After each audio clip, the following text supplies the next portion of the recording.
Bonjour à tous, je vous retrouve maintenant pour une nouvelle audio consacrée au chapitre 3 de la première partie du tome 1 d'Ozeria, où nous retrouverons Karl et Agnès dans leur exploration de l'île des Fades, consacrée à la déesse de la chasse Anis, pour trouver le sanctuaire dans lequel Karl est censé trouver aussi le pouvoir qui lui est demandé par les dieux.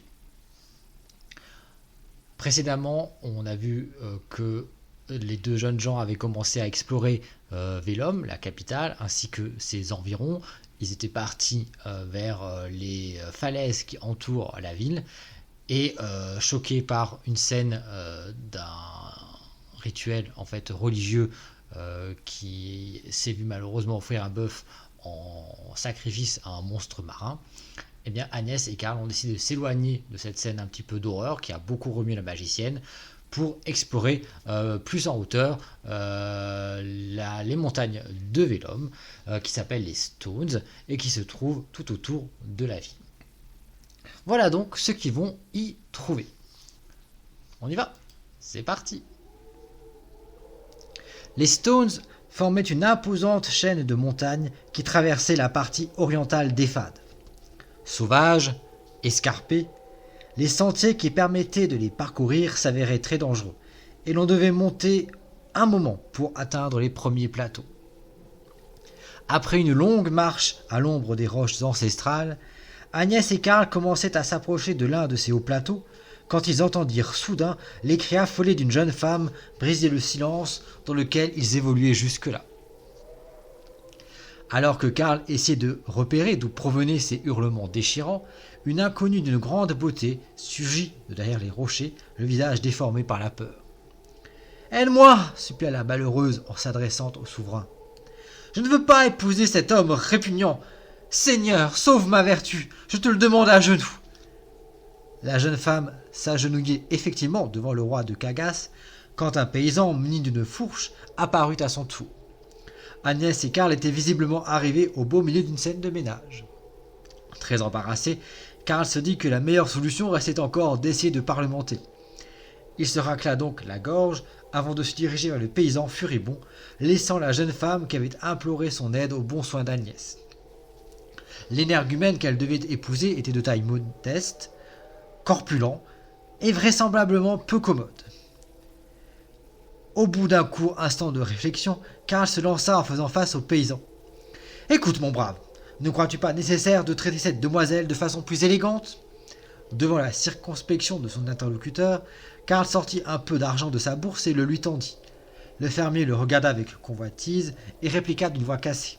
« Cette bourgeoise ne vaut guère plus de 12 pièces d'or. Si tu acceptes de me la donner, je lui rends sa liberté, et tu t'en serviras comme tu voudras, puisqu'elle t'intéresse tant. » L'escroc des champs regarda Karl avec malice, attendant sa décision. Si le voyage, la randonnée en montagne et le combat de la matinée ne l'avaient pas tant fatigué, Karl aurait pris grand plaisir à rappeler à ce vaurien un certain nombre de bonnes manières. Or, payer le fripon restait le moyen le plus rapide de s'en débarrasser. Après avoir jeté un regard à la malheureuse fiancée blottie dans les bras d'Agnès, Karl grimaça et se sépara douloureusement de 12 pièces d'or de sa bourse. Le fourbe, qui l'avait ainsi démuni, recompta son argent et s'en alla en grommelant.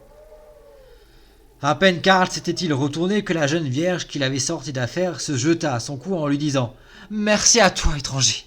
Que les dieux te bénissent pour avoir sauvé Électre.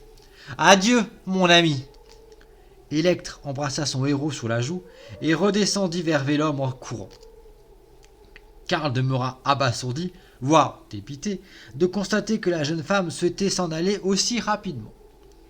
Il ne se doutait pas que son intervention auprès de cette vierge lui vaudrait la reconnaissance très appréciable de la protectrice divine de la chasteté, à savoir Anélis en personne.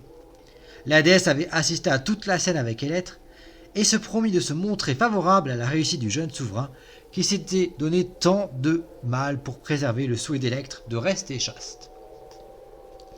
Tandis que les derniers éclats de rire de la jolie Électre s'éteignaient dans la montagne, le visage d'Agnès s'empourpra et la magicienne décida de sortir son amie de la torpeur dans laquelle la jeune fille l'avait plongée. Elle le secoua donc légèrement le bras. Elle est partie, Karl. Ne pense plus à cette fille maintenant. Tu as bien agi, je t'en félicite, mais nous ne devons pas oublier notre mission.